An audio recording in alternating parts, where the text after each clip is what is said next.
Alright, so we're going to go ahead and get started with chapter 2.1, and maybe we'll do 2 sections per video, but we'll see. So, we're going to skip over the vocab section for these kind of review videos or kind of helper videos, and that's what the in-class lectures are for. So, we'll still see these terms as we go, but we won't necessarily define them. You can see them filled out in the notes online.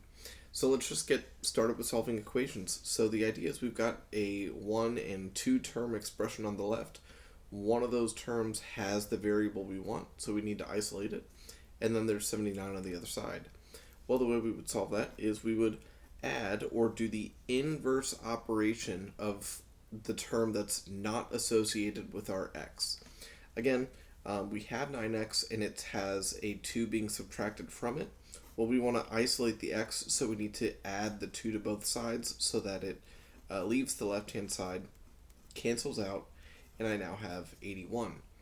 At the point that I have 81 and 9x, I need to realize that 9 and x are multiplying, and so just like we had a subtraction sign and we did its opposite, which is addition, we have 9 and x which are now multiplying. They're part of the same term, but I still just want x.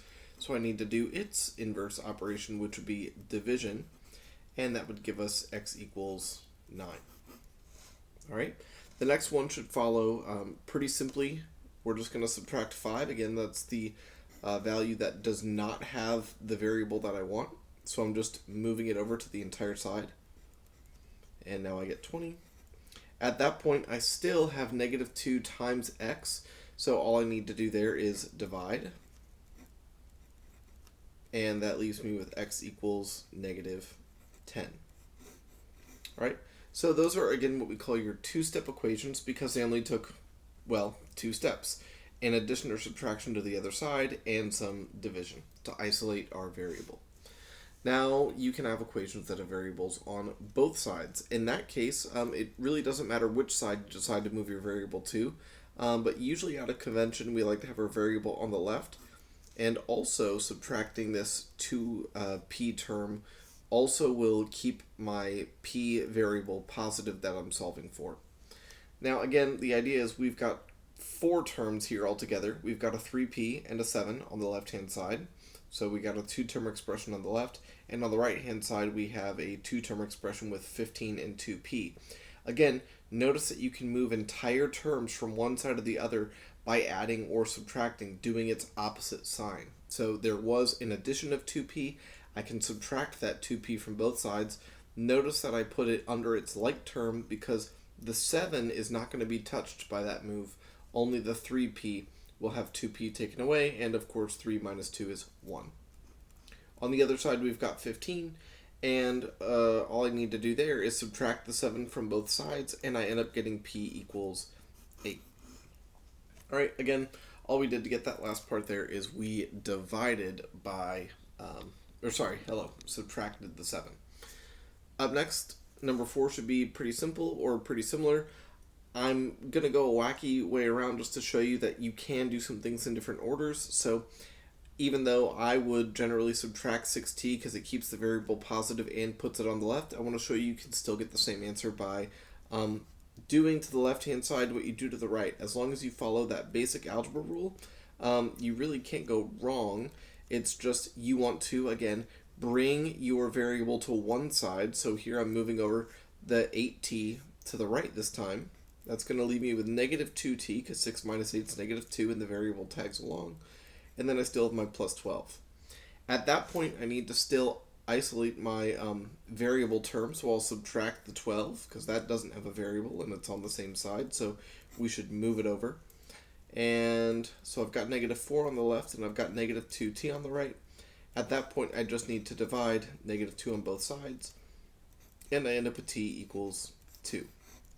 Alright, and you can see in the notes online that I did this in class differently, where we started by subtracting the 6t and kind of doing it like we did number 3. So again, you'll see either way you end up with t equals 2. And of course, also remember, you could always check your work by plugging your answer back in. That's a good idea to make sure you get, essentially in this case, 25 equals 25, or 79 equals 79. When you plug in your answer, you should end up with something equals something, and it should be the same thing. If not, you know that you made a mistake somewhere, and that's where you go back and check your work. Up next, we need to learn about the distributive property.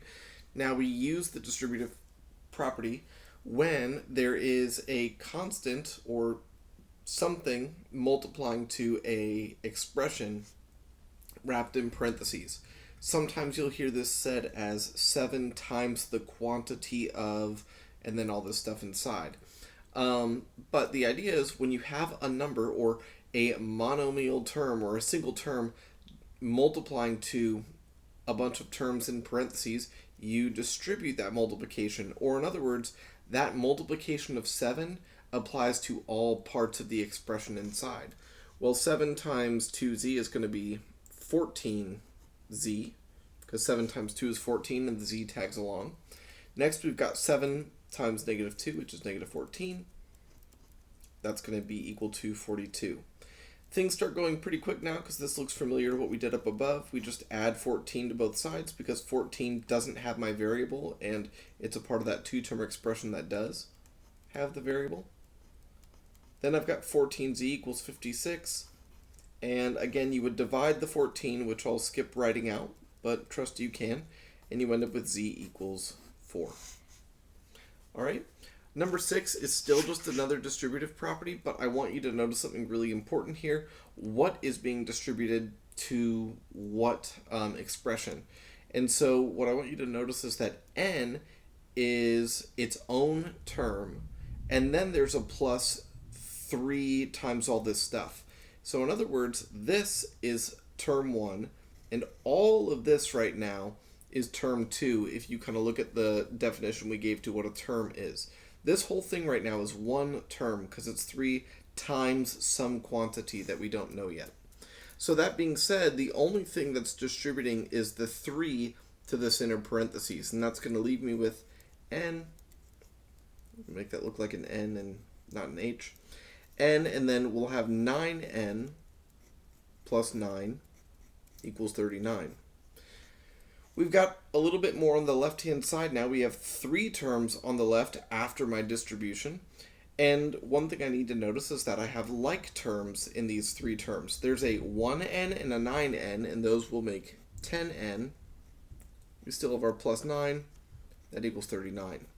Again, this should be pretty quick now. We have a 10n and something that doesn't have my n at all, so it needs to be subtracted to the other side. There's 10n equals 30. And then I just need to divide by 10, and I get n equals, 3. And we're good to go. Again, feel free to plug in your answer back into your work to make sure it works. If I plug 3 in, that would be 9 if we follow PEMDAS multiplication first, then deal with the inner parentheses. So I guess that's what I was doing. I plugged it in, and in my inner parentheses, I first had to multiply, which is 9, and then I had to add, which is 12. Then I had to do 3 times 12, which is 36. And then there's another 3, which, yes, is indeed 39. Again, check your work. Maybe don't say it verbally, but actually work through it. Now, this next example is just really a challenge to put together everything we've just done all in one example to really see if you've got it. So here we go. We've got 2 distributions or distributive properties to deal with, and you can do that at the same time. We end up with 3x minus 18 first from a distribution. Notice there's still that plus 2 that tags along. We then have 5x plus 10, and there's still the negative 4 that tags along. Just like this last example, number 6, after my distribution, I start seeing some like terms. There's a negative 18 and a 2 on the same side. We need to combine those. I guess I kind of say it, combine them as is. So what is negative 18 and then 2 added to it? Negative 16. Then same here on this side, I've got 2 like terms. And when I combine those as is, 10 minus 4 is 6. All right, we're now in that scenario where we need to move variables to one side and move numbers to the other. I think I'll subtract 5x just to keep my solution variable on the left-hand side. That'll be negative 2x. I'm also, just for sake of space, since I'm running out, going to simultaneously add 16. And we can kind of talk about that real quick. The idea there is that, well, these are variable terms, and so I was moving those from one side to the other. Variable terms will only interact with variable terms, And so when I see that there's still that number term I'm going to have to deal with eventually, if you feel comfortable, you can do those two steps at the same time. Move the variable term to the left, move the other number term to the right. And again, you can do that in as many steps as you feel you need to. You don't have to do that all in one. But your last step there is dividing the -2, leaving you with -11. All right, one thing we're going to do, though, is we're going to try to stretch you and think, can I handle moving some variables and some numbers, variables to the left, numbers to the right, all in one step? Hopefully we get there through this course. All right, let's move to the back of the first page. So, of course, at some point, we're in college now, we're going to have to deal with fractions on a regular basis. The way to deal with fractions is actually just to get rid of them. And we can do that by multiplying by what we call the LCD, the least common denominator. Or in other words, we're looking for the smallest value that's probably bigger than either of these denominators, but that each of these denominators can divide cleanly into. All right, again, we're looking for a number that 3 can divide cleanly into and 4 can divide cleanly into, which means it's likely bigger than 3 or 4, but there can be times where your LCD is actually one of the denominators you already have. I wonder where that could happen on this page. But for this example, 3 and 4, their least common denominator would be 12, and I want you to see how I write this. I write a big old parentheses, all on the left-hand side, and I write 12 over 1. Sorry, the 8 in the problem's getting in the way, but I guess that can now be my multiplication dot. And then I still have an 8 over 3, and I can multiply by 12 over 1. Now, the thing to point out there is, usually when we think about dealing with fractions in math, we think about getting what we call common denominators. Like, if I was doing 2/5 plus 7/10, we would say, let's multiply 2/5 by 2 over 2 to get 4/10 and 7/10, and now I can add that. That is completely different than what we're doing here. And actually, I wish I didn't scribble it out. Here's why. What I had up here was just an expression. An expression, the only way you can maintain equality is by doing the same, essentially, to the top of the term that you do to the bottom. That's how you maintain equality. But in an equation, you can maintain equality by, again, just saying if I did it to the left-hand side, and again, this 12 will multiply to all 3 parts here. We have to distributive property this. If I do that to all the terms on the left, then I've done it to the left-hand side. If I also multiply it to the right, then I've done it to the right. So I don't need to multiply by 12 over 12 or something over something. I can just multiply an entire 12 to both sides entirely. So that's a little bit of a stretch. And also a little bit of a stretch, be careful when you multiply your fractions. We'll do this once saying it nicely out loud. If I multiply 12 times 1, that's 12. If I times 1 over 3, that's 3. There's still my x. If I multiply 12 times 1, that's 12. If I multiply 1 times 4, that's 4, and there's still an x. Now this -5 is really -5 over 1, so 12 times -5 is -60, and 1 times 1 is 1.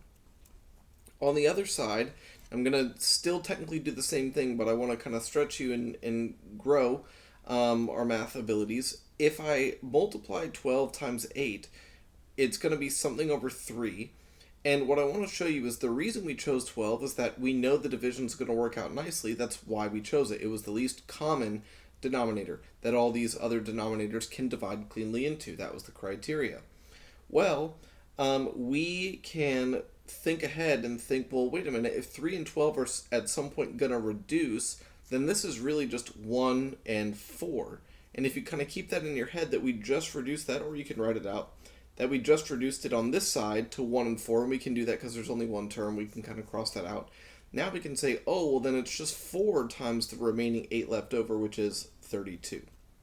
Now this is a stretch working with fractions, but remember that you can also always just, use your calculator and type this in, and you'll see that, 8 over 3 times 12 is 32, and you can also see as we work this out that 12 times 1/3 will eventually just be 4, 12 over 4 will eventually just be 3, and -60 over 1 is still just -60, equals 32. I'm going to do a few steps here at the same time. I'm going to combine my 4x and 3x, which is 7x.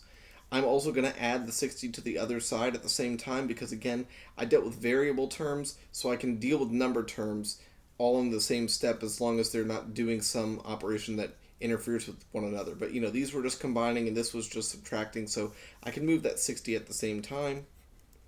And now I can divide the 7, and I end up with 92 over 7. And 92 over 7 doesn't reduce nicely at all. There's no common factor there, so we actually just put a box around this and we're done. Your homework will want an exact answer, so this is actually the best way to write your answer. Don't even turn it into a mixed number. All right, for number 9, again, we need the LCD, and the thing to notice here is the one denominator is 10, the other is 20.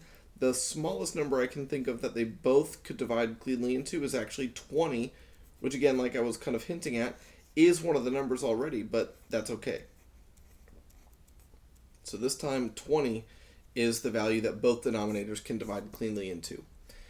Just to say out loud, it doesn't have to be the least common. You could technically multiply both of these by 40 because 40 still works. You'll just have bigger numbers than necessary to solve the problem, but trust me, you'll get the same answer, and maybe just try that just to see how it works out. Anyways, 20 over 10 reduces to 2, times the remaining 9 is 18, or again, just use your calculator. 20 times negative 4 is negative 80. On the other side, 20 over 20 is just 1, so 1 times the remaining negative 19 is just negative 19. And 1 times 20 is, of course, 20. We're almost done here. Again, I'm going to do a few simultaneous moves. I'm going to add the 19m to get all my m's on one side. I might as well also add the 80 to the other side as well. Gather your variables, move your constants. I get 37m equals 100. And similarly, I've got another not nicely reducible fraction, so I would just leave it here. And that would be your correct answer. All right, awesome. Moving forward, sometimes you're going to deal with expressions that have more than one variable in them, and you'll want to still isolate one of those variables.